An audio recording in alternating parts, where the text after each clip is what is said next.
Hello and welcome, beautiful souls. This is Atul Krishna Das. I am going to be your host for today, and this is a very joyous occasion. Today, we're going to be discussing a very interesting topic that has been also a little bit introduced in previous sessions of Ashram Talks, and is about how to live our own endeavors. Um, for me it's very very special because for many days I've been pondering with the lessons and the wisdom from the Gita about how to balance our daily lives, our tasks, with not being attached to the results. And I'm pretty sure that's something that many of us can relate, definitely. um, I'm sure everybody who is watching, they feel like they have many responsibilities and they want to do their best version. They want to do the best that they can for their families, for their communities, to serve in a better way, to be able to provide to their families, to make something better for the world. And sometimes that creates a lot of pressure of expectation, and without noticing, we may feel trapped in attachment. And other times we may feel like we want to detach and withdraw completely. So finding that precious balance that the Gita guide us through, that is basically living our lives, engaging, but do not be attached, could be difficult for some of us.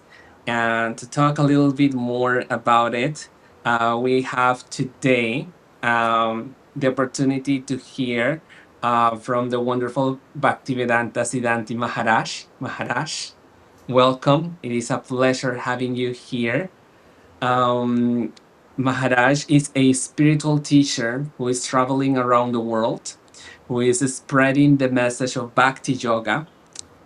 He is worldwide famous for his inspiring Harikatha and also for a variety of lectures.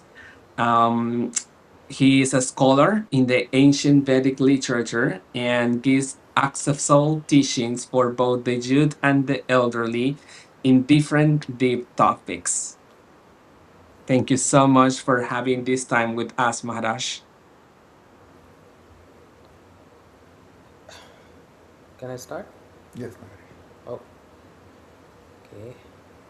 ज्ञानतिमिरन्दस्य ज्ञानञ्जनशलाकया चक्षुरुन्मिलितं येन तस्मै श्रीगुरुवे नमः। गुरुवे गौरचन्द्राय राधिकायै तदालये कृष्णाय कृष्णभक्ताय तद्भक्ताय नमो नमः।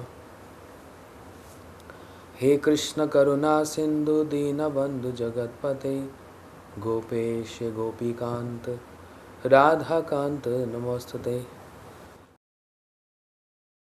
राधे वृन्दावनेश्वरी वृषभानुसुते देवी प्रणमामि हरिप्रिये। श्रीकृष्ण चैतन्य प्रभु नित्यानन्द श्री अद्वैत गदाधर शिवासादि गौर भक्तवृन्द। हरे Krishna Krishna Krishna Hare Hare Hare Ram Ram Ram Hare Hare.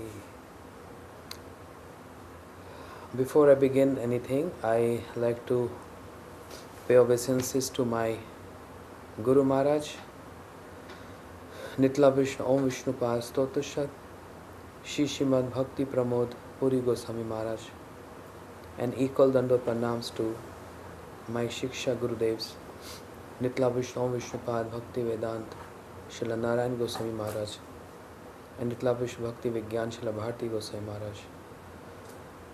My equal Dandot Pranams to Bhakti Siddhant Saraswati Thakur Prabhupada and all his prominent associates in the line of Shri Rupa Goswami, Shri Chaitanya Mahaprabhu.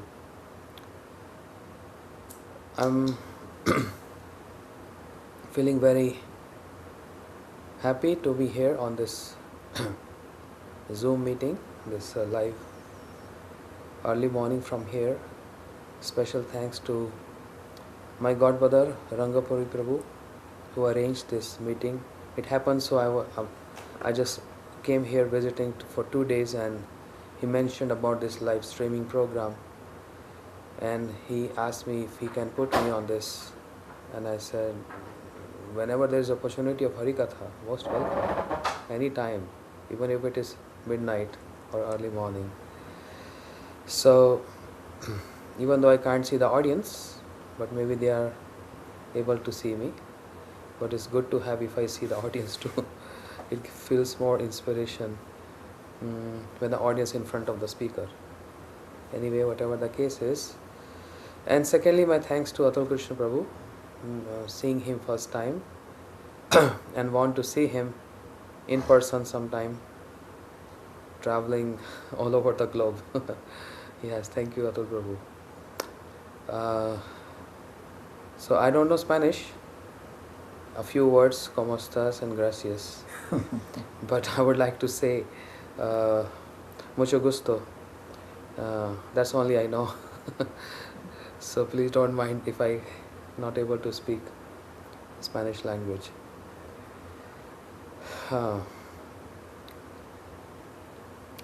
Bhagavad Gita, how much time I have? 45 minutes, okay. Can come here, everyone can see you also. That's good. We'll give you a bad reputation. That's good. That's good for me. Yeah.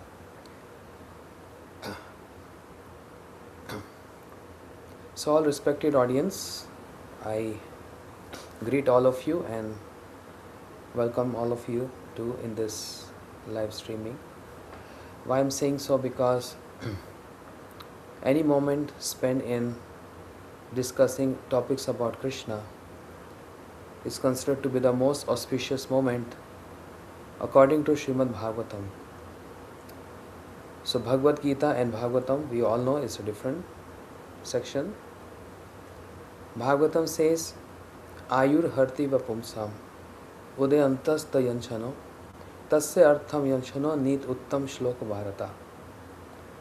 Every day we witness sunrise and sunset, and with the rising and setting, sun is taking away our lives. That means we are losing one day every single day of our life. But that moment which is spent in discussing the topics of Krishna, no one has rights to snatch, steal or take away those moments. No sun, no demigod, no one else can take away those moments spent in the topics about Krishna. The reason being is, in Bhagavad Gita, I am making a connection between Bhagavatam and Bhagavad Gita. So if you can ask me a question, how is that possible? That means if we are discussing the topics of Krishna every day, we become immortal? How is that possible? Yes, that's possible, because from the Bhagavad Gita perspective, Krishna said, Kaunteya pratijani nam me bhakta pranashati. Krishna told Arjun to announce this, my devotee never perish. My bhakti never perish. So that means whatever we are accumulating every single day, the topics of Krishna, bhakti, chanting, remembering, serving, those moments can't be taken away by anyone. That remains our legacy. So Krishna is guaranteeing this. Okay. And also Krishna said in the Gita, Neha vi karma shochati pratyavayana vidyate swalpamasya dharmasya trayato mahato bhayat. Meaning is, a little endeavor on this path. Which path? The path of Bhakti-Yoga. So be very mindful. Krishna is not referring to any other path. Because when I travel all over the world, I come across this question. They say every path leads to the same goal. If I am doing Hatha Yoga, oh, this is bhakti too. If I'm serving animals, this is also bhakti. If I am serving human beings, homeless people, this is bhakti because Krishna is everywhere in the heart of everyone. Whatever example they put forth, they produce this and say this is bhakti, whereas this is not right. The word bhakti is only reserved to those activities which are there to please the source of bhakti, the potent of bhakti. Bhakti is potency, and the potent of bhakti is Supreme Krishna. This is reserved only for Krishna. So, swalpamasya dharmasya trayato mahato bhayat. If you are able to understand what I am saying, a little endeavor on this path of bhakti can save one from many great dangers. If we have doubt in this word of Krishna, then no one can take care of our doubts. But if Supreme Krishna, if we believe He is God and He knows everything and is promising this, we should have very staunch faith. A little endeavor, not even big endeavors, which is sometimes struggling for us, moving and staying in different ashrams.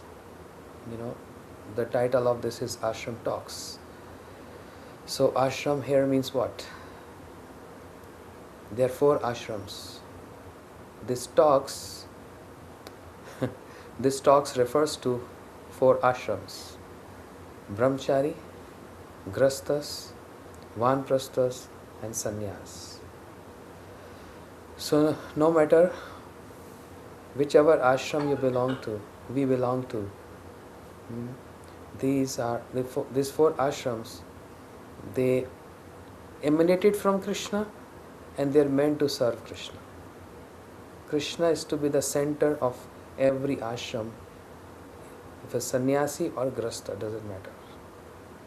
And if we deviate from this concept that Krishna is not the center of my life, then comes many difficulties. And actually, to a matter of fact, difficulties here in the mind. Difficulties in the mind. Soul never feel any difficulty. Body doesn't feel any difficulty. Yeah, but I have a back pain, I have headache. This is a difficulty, right, to the body? But who is feeling the pleasure and pain of the difficulty? Body is a dead matter. It is a mind who feels this. And mind is so fluctuating. Sankalp, Vikalp. Mind means acceptance and rejections. I accept this, I reject this. Today I accept this, tomorrow I'm going to reject this. Then again I'm going to accept this. It's so fluctuating, so flickering, moves in all directions. To tame that mind, how to be self-centered. But no self-centered, Krishna-centered. That's why we have ashram talks. Talking about who is supposed to be the center of our ashram. Ashram doesn't mean a temple. Also we say, oh yeah, this is Krishna's ashram. But to be more specific, ashram talks means the talks how we in different positions, social positions of brahmachari or grasta or vanprastha or sannyas, our center is the talks about Krishna only. Other time we can have other talks. But when we are in ashram, when we are on ashram talks, we speak about not ashram talks, we are speaking about Krishna talks. And when we are doing so, Krishna is saying this. without a promise. Na me bhakt par nashati. My devotee never perish. No one can harm my devotee. But how to become that devotee? Then this is a question Altu Krishna Prabhu asked. So I was making a foundation there. Now coming on a very practical ground, his question was a little lengthy. And first of all, I got nervous to see him, seeing him first time. So it was a very lengthy question. So whatever I can recall is what he asked: how to engage. Atul Prabhu, if you can repeat again one more time. It's the 420. Huh? Bhagavad Gita 420. 420. Abandoning all attachment to the result of his activities, ever satisfied and independent, he performs no fruitive actions, although engaged in all kind of undertakings. Yeah. Abandoning all attachments. How you can abandon all attachments? This is just a philosophical point or is a very practical point? How I can abandon? Even we get attachment over shirts. No stain should come on a shirt. Or if someone try to rip my shirt, no, don't do this. We are so attachment to shirt. We are so attachment to our hairs, which I don't have, but many have attachment to hairs. And XYZ examples. We have attachment to our house, our family members, and also attachment to our rituals we perform in different social customs in different countries. So here, abandoning all attachment to the results of his activities. I gave a charity, I gave a donation, but now I'm attached to the results of this. So please to understand, it's a mind game. Attachment and detachment comes through mind. It doesn't come from the body. And soul has nothing to do with this. So three elements are there working together: mind, body, and soul. Okay? Soul is beyond these concepts because soul is a part and parcel of Krishna. In Bhagavad Gita, Krishna is saying, Mamevanshu jiva loke jiva bhut sanatan. All souls are my part and parcels. So forget about soul. Soul is like away from this. How about body? So when we sleep 8 hours, 7 hours in night, how the body is attached to my activities. If I'm sleeping, I'm in a dormant state. I don't know what's happening outside world. Deep sleep. So where is the attachment when the body is sleeping? So it's all mind game. Now attachment to my fruitive activities. Suppose I give a donation, $100, and my mind is keep on thinking, I'm the doer, I'm the doer, I'm the doer. I gave this, I gave this, I gave this. So if we keep on thinking and get attached to this concept that I have done this, or I have given this charity, or I've given this donation, then comes the attachment. And attachment goes deep into, store in the head, in the mind, I'm the doer. And this is what Krishna doesn't like at all. Krishna is wondering, hey, I am the origin of everything. Aham sarvasva prabhu. Bhagavad Gita, Krishna said, I am the Lord of everyone, everything emanates from me. How you started claiming that this $100 belongs to you and that you have given this to me? How are you believing this? And if you're believing this, this is what is called false ego. And you're dwelling in that false ego all the time. But the fact is, I have given you this $100. Krishna is saying, I am giving you $100 to use in independent way you want. You can buy some dog food, or you can buy some good and God food. That's your personal choice. I'm not going to interfere in that. I've given you complete independence. I have given you $100. I want to witness and check on this. And that's why Upanishads, Gita is also one Upanishad, but there are many Upanishads. Upanishad says God means Paramatma is just right with the soul, but only acting as a witness and not speaking anything, because you have taken a promise, I'm not going to speak, I'm just going to be a witness. That's called super soul, Paramatma. And in Upanishads, the example mentioned is just like a branch of a tree and two birds are sitting there. One bird is eating the fruit and the other bird is just watching and witnessing what this bird is doing. The bird is offering to me or not offering to me?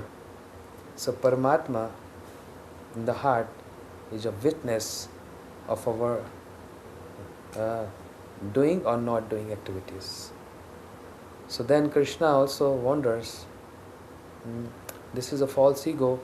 I have given you $100 and I'm like acknowledging and witnessing how you're going to spend this. And wherever we're spending that, it's not just about money, it's about any energy we input in, we immediately get attached to that. If I'm good, if I'm putting my energy in my children, I get attached to that. If I'm putting my energy in my house, all the time renovating, painting, I'm putting my energy there, so I get attached to that house. Similarly, if I'm putting my energy in talks about Krishna, in ashram talks, then spontaneously my attachment will go in that direction. So abandoning that attachment, see, I'm not familiar with ashram talks, it's the first visit here, and I don't know what is the trend going on, what is the level of katha going on, I have no idea at all. So that's why it's very important to see the audience, because how deep massage everyone wants, light, medium or heavy. So philosophy, medium. Yes. Philosophy means it can goes to all levels, from the light to the medium to very high. And just on this point, so much to be said, so much can I say. Just on this point, it can goes to very high level too. But I don't want to disturb the audience, otherwise they may think what I'm speaking. In terms of attachment, this word can take us to so many different levels, attachment. But for now, the topic of attachment is the results of all attachment to the results of his activities. Ever satisfied and independent, he performs no fruitive action, although engaged in all kind of undertaking.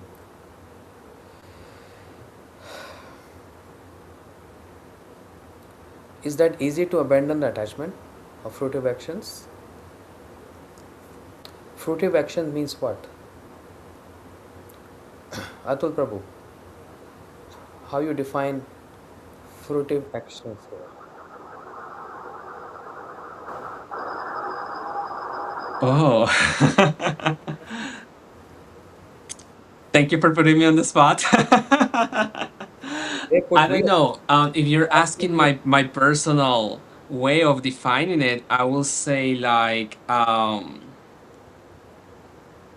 basically the results of what we do, the consequences, the success or the failure.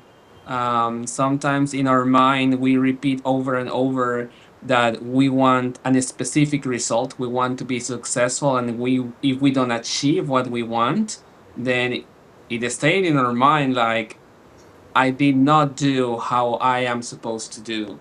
And sometimes we delve into that and becomes attached, I believe, in our mind too. So for me, the fruitive results is not just the consequences of the actions, um, but also um, the result that I have in my mind and how I feel about those reactions.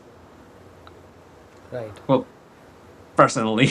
No, no, you're completely right on this. So there are two varieties of this. One is, as you said, my doings, my actions, my activities.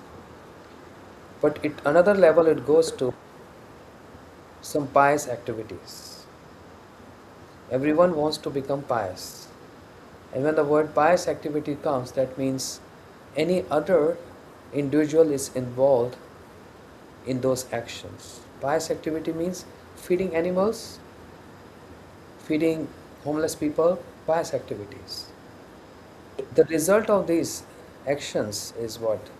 We get something in return. So try and understand this philosophy here. Whenever we offer something to someone, we get results in return. This is a false idea that I have given $100 from my pocket and I am losing that or I'm sacrificing that and nothing came back in my pocket. No, no, no. It doesn't work like that. If I'm just giving example of $100. It can be any, it can be in any direction. If I'm putting my energy, like 1 hour, I'm cooking for you. I've spent 1 hour cooking for you. I'm giving some donation from my pocket in your pocket. It seems like I didn't got anything in return. But this is a false idea. We get so much in return, in abundance. But this is very subtle reciprocation which we don't understand. But it happens behind the scenes. These actions create some scars. And some scars is what, it's not something tangible we can see or we can touch, but we can understand seeing many situations around. Just like yesterday I was speaking to devotees. Many times I see a family very devotional, but their children are not devotional at all. The children are born in a Vaishnava family, devotee family, and they're seeing every day, my mother is doing offering, my mother is doing arati, my father is chanting, singing loudly Hare Krishna Maha Mantra, but children give no attention to that. No care, no attention. And no matter how much we are giving inputs to them, they are totally averse to this. And many times I've also seen the parents are so atheist. They eat and drink anything on the earth. But the children, they become Krishna conscious devotees. So how is this happening? Some scars. Some scars play such an important role in this. But we earn those sanskars, or we earn those sanskars by some sacrifice. So what happens when abandoning all attachments to the results of fruitive actions? Very first thing we always wonder is what I will get in return. This is human psychology. What I will get in return. If I do certain thing, what is my share in that? Even if it is reciprocation from Krishna. Oh, I'm doing so much for you, Krishna. What I'm going to get in return? Yeah. I'm investing money in bank. What percentage I'm going to get in return? So this is what we get in return. Abandoning the attachment of fruitive actions. What we get in return? Some scars. Some scars. This is only one level I'm explaining, but there are many other levels on this topic.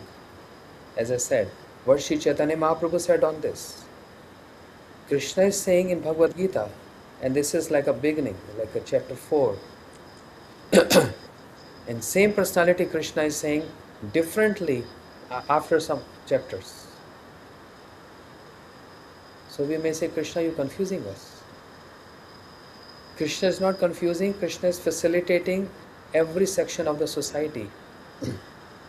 In the beginning, on one level, and when a devotee progresses, then he's taking the devotee on another level of consciousness. Abandoning the attachment to fruitive actions. Krishna is very happy with this. But if those fruitive actions are surrendered to Krishna, then Krishna gets so much pleased with that.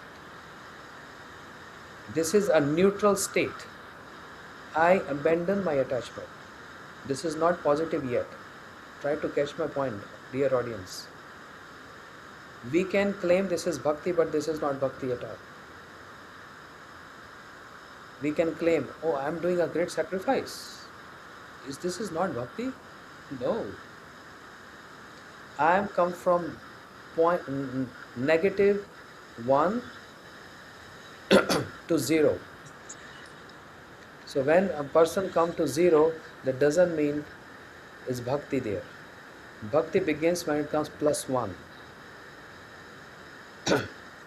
So this is the point which brings a practitioner, a sadhaka, to point 0, abandoning attachment to fruitive actions. It's not bhakti yet. Why it is not bhakti? Sri Chaitanya Mahaprabhu is telling this in Chaitanya Charitamrita. This is very external. Eho bhajya. Mahaprabhu is saying this is external because where is the topic of Krishna present in this verse? This is an action which is self-centered. This is action which is not Krishna-centered. And anything which is not Krishna-centered can be termed as bhakti. This is for my upliftment. This is for my benefit. And I'm going to get benefit out of this. So when I'm involved in this, that means it's self-centered, it's Krishna, it's not Krishna-centered. I will get the benefit of abandoning the attachment of fruitive actions. Yes. I'm going to get so many merits on this, credits on this. Yeah, people are going to clap for me. This is how you see football, soccer players, or a rock star dancing on a stage, and there are 40,000 people clapping for him or her. Why?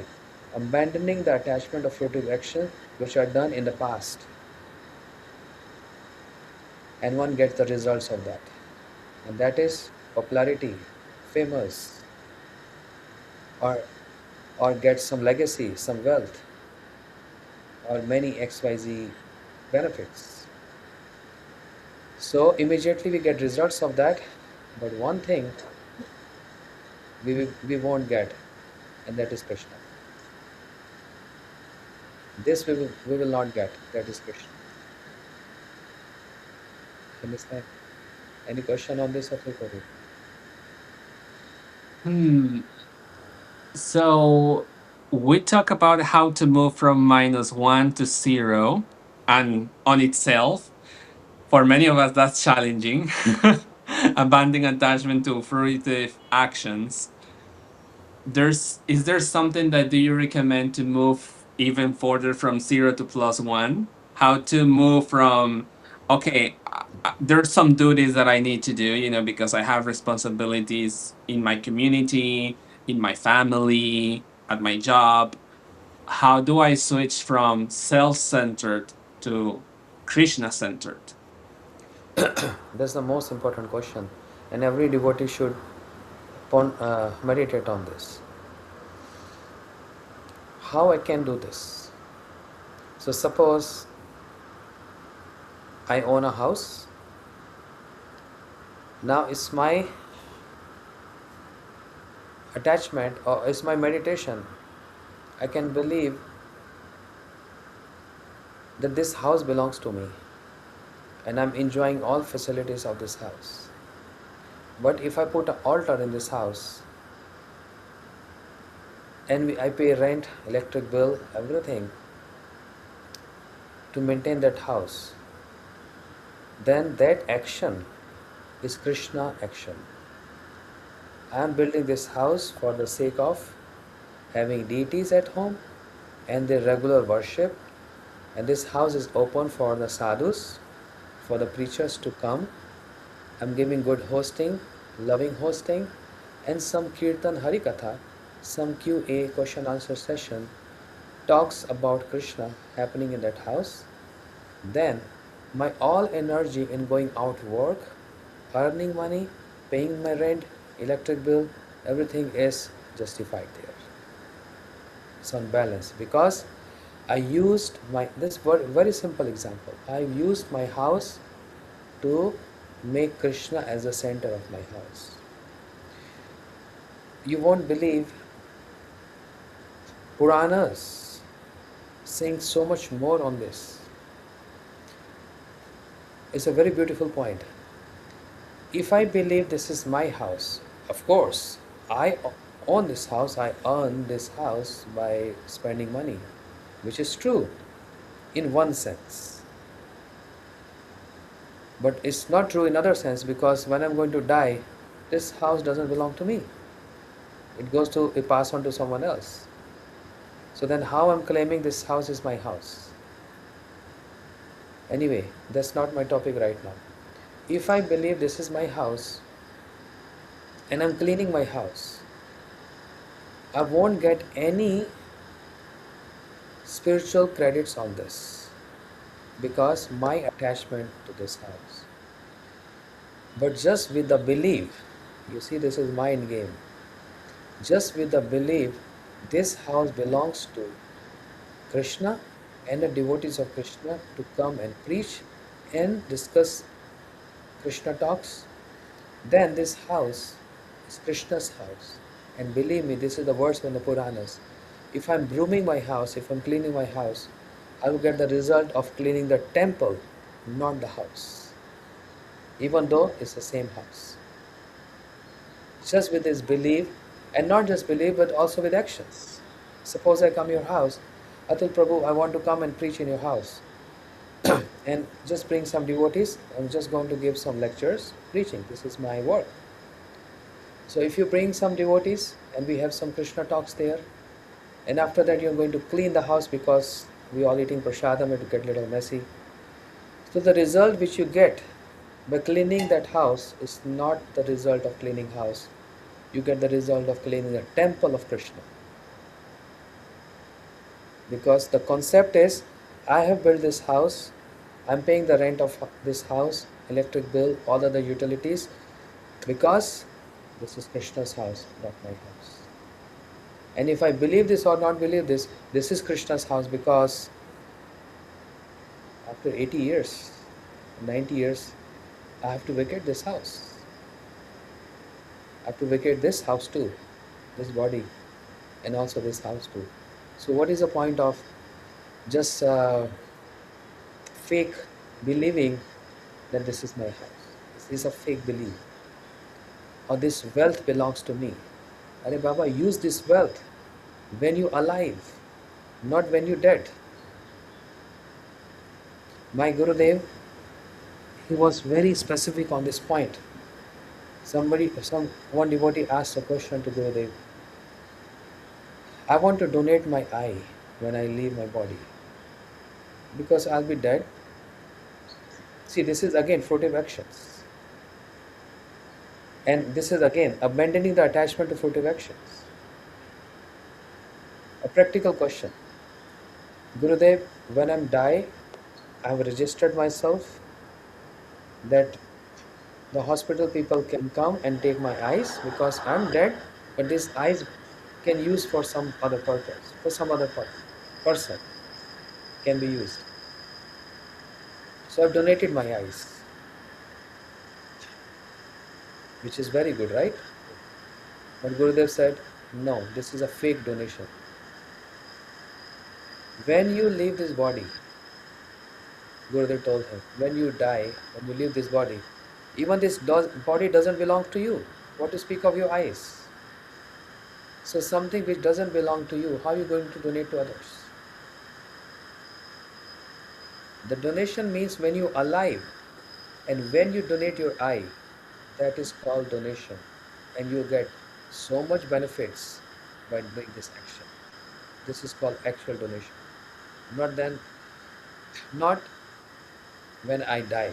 Because when you die, your wealth is not your wealth, your house is not your wealth, your body is also not your body.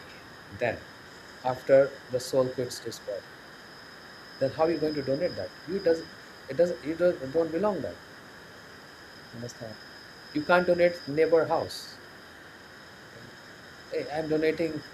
Hey neighbors, I donated your house. You say, who are you to donate my house? It's absurd. Yes. So donating means I donate what I possess. So we can measure all other areas from this one example. I donate what I have and I get results of those donations which I have. It can be any area. I donate my house, I donate my car, I help someone with something, but very specific, be alert. It has to be for the sake of Krishna. If I'm donating this to XYZ reasons, I may get in problem, mess up with my samskars. If my eye's been donated to a terrorist, and terrorist got this eye operation and got my eye, and with this my eye, the terrorist killing 20 people, I'm going to suffer the reaction of this forever, forever, forever, forever. So it's a very dangerous game. And that's why Srila Prabhupada, all our acharyas, they want to play safe. They want us to play safe. That if it is Krishna centered, then there is no any risk of fruitive actions.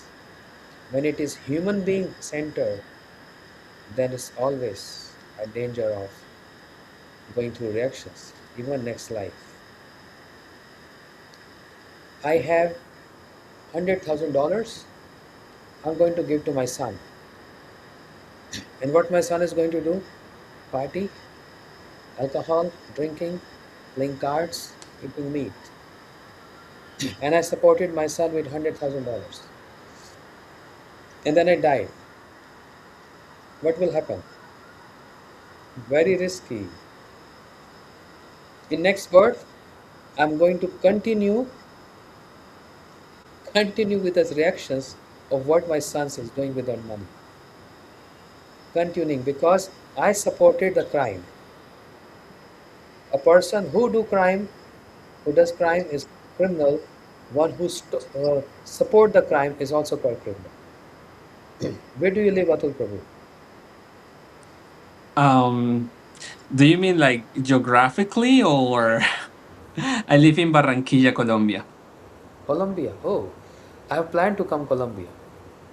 Oh, wonderful. When? January. Okay.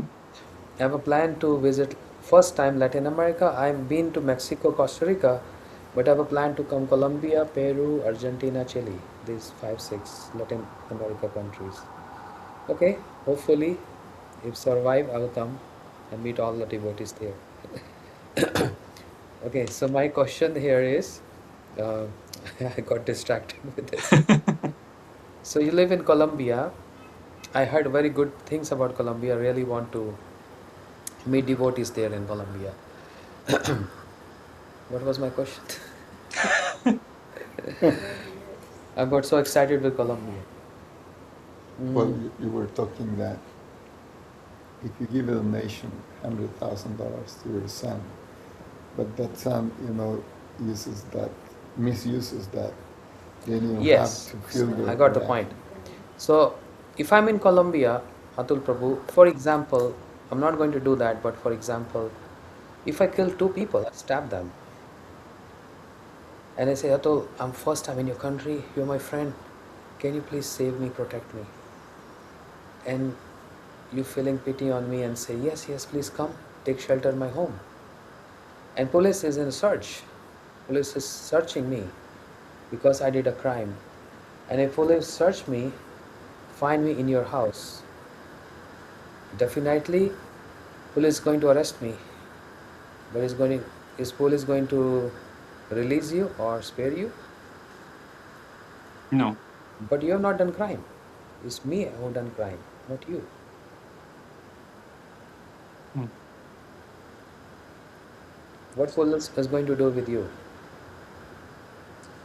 They will do something similar, I will believe. Perhaps not for the same amount of time, but definitely some punishment because I knowingly, because I don't know, legally, if I didn't know, if you were just a friend and you were like, hey, I can stay a couple of days with you, I would be like, yeah, sure.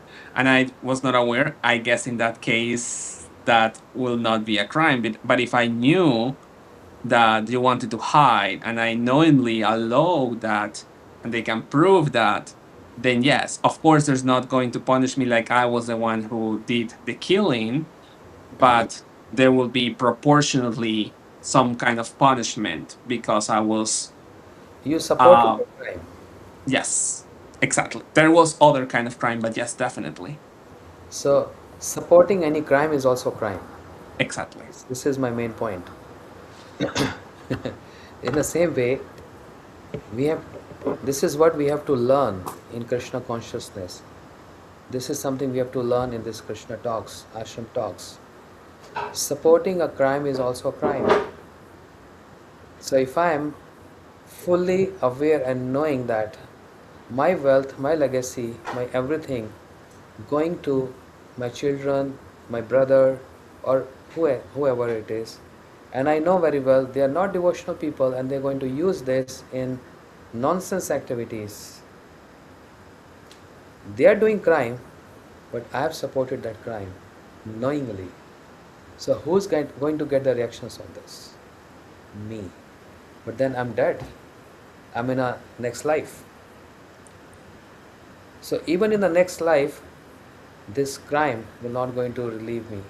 It's going to attack me or get arrested in some way or the other. It's a very, very subtle dealing, very subtle dealing. This we have to learn in our daily practices.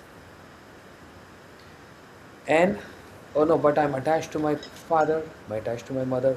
I'm not, to due respect, I'm not saying we should not have. That's fair enough and that is natural. But to a certain degree, to a certain level, and this is what Bhagavad Gita, Krishna also teaching to Arjun. When Arjun is not ready to fight with his own uncles, with family members, and there's a point where Krishna chastised Arjun. You speaking like a learned person. Klebyam ma sagama paratha. You speaking like a learned person, but you are a unique. You are a foolish. You speaking like a pandit, a learning person, but you have no knowledge. You feeling attachment to them because your family members, they are dead. I am seeing they are dead. And from that, Krishna took Arjun from the transition of this, from the attachment to the higher level of understanding, to reconciling everything to fair terms. This is what Krishna did, and this is entire Bhagavad Gita is about. Taking from this level of, and then on the words of Krishna, then Arjun, when this realized with this knowledge, Raja Vidya, with this knowledge, then Arjun started shooting arrows. Be fully satisfied because this is Krishna centered. But prior to that, Arjun was self centered. I just want to become a beggar on the street. I can survive begging alms from here and there. I don't want to kill my relatives just for the sake of getting kingdom. I don't want to become the king. Krishna, I don't want this kingdom. I don't want this battle. They are my family members. He is my uncle. He's my cousin. He's my brother. Krishna said, this is foolish concept. What Krishna is trying to do? Telling Arjun to be my-centered, not your self-centered. Because even you going to leave this body, not to speak of all others. So do actions, not fruitive actions, actions which leading to pleasure of Krishna, called Krishna actions. So there's a great learning with this verse. The verse says, Tattva karma phala sangam nitya tripto nirashraya karmani abhi pravitto api neva kinchit karoti saha. Beautiful verse. Abandoning all attachment to the results of his activities. When we do so, if we do so, we are doing right actions. We are doing Krishna actions. The wise actions, because ultimately it's going to come back on me. If I move my head up and spit, where is going to come? On my face. Yes. So this is a test. My actions, how I'm using my house, how I'm using my car, how I'm using my family members, how I'm not using is utilizing, how I'm utilizing my body, how I'm utilizing my legacy, anything. This is my independent decision, and I'm going to heap results even after this life and after other life, many lifetimes, because of my one action, and that is Krishna conscious actions. And that's why, ending up here, my time is over. After saying this, Krishna said this in chapter 4, what Krishna is telling in chapter 18 is very important. Sarva dharman paritajya mam ekam sharanam raja. Or give up all other actions and surrender unto me. No, no, no, Krishna. I'll get sinful reactions if I don't take care of my parents. No, no, Krishna. If I don't serve community, if I don't serve my children, if I don't serve this and that, isn't it sinful? Krishna is saying, Aham tom sarapapim. Oh, I'm going to take all your sins. If you believe there's going to be a sin, otherwise there is no sins. I'm ready to take all those sins. Ma Shucha, don't fear. Just surrender to me. Means all talks, ashram talks, on Krishna based. Muchas gracias. Thank you very much. This was truly enlightening, I will say. Um, it's easier to understand with your words, but just because it's easier to understand doesn't necessarily mean that I automatically can do it like this. No, it will And take that's time. why we have this gift of life to try and do and evolve. And knowing that I should focus more on, okay, I am doing this. Why am I doing this? Okay, no, I'm doing this for me. How can I do this for Krishna? Or should I even be doing this at all? Sometimes that's a very good question. And I truly, truly thank you so much for having this time to share this wisdom, not only with me, but with everybody who is watching this episode. Thank you so much, Maharaj. Thank you Hare so much. Krishna. Hare Krishna.